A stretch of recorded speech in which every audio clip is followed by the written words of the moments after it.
Sister Jones po. Ayan, thank you. Nag-open na ng mic. Try ko po. Ayan, thank you po. Bigay ko po yung lyrics, sister, para may kopya ka po. Ayan, nilagay ko na po. Ayan, wait lang po, sister.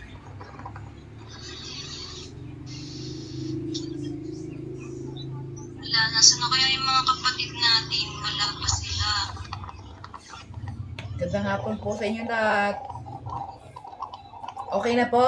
Ayan, ito yung napakagandang himnong ito po. Okay na po. Ayan, nakita niyo na, Sister Jones, ang Opo. lyrics po. Kung di dahil sa paghatol ng Diyos, di ko kailan may iibigin ng Diyos. Mamumuhay pa rin sa sakop ni Satanas, sa ilalim ng kontrol at utos nito. Hindi ako magiging tunay na tao, pagkat di ko mapapalagod ang Diyos, at di mailalaan ang lahat ko sa Diyos. Di man ako pinagpapala ng Diyos, walang kapayapaan o galak.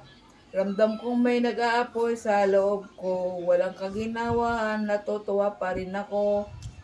Pagkat pagkastigo at paghatol ng Diyos ay laging nasa akin, upang makitang matuwid niyang disposisyon.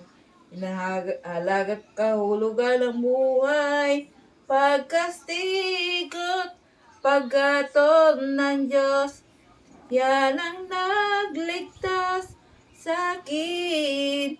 Di ko kaya mabuhay kung walang pagkastigo at paghatol ng Diyos. Naku po, nakakapos na sa hininga. Ayan, okay na po, sister. Kung hanggang saan lang po ang kaya niyo po. Sige po. Salamat po. Amen. Po.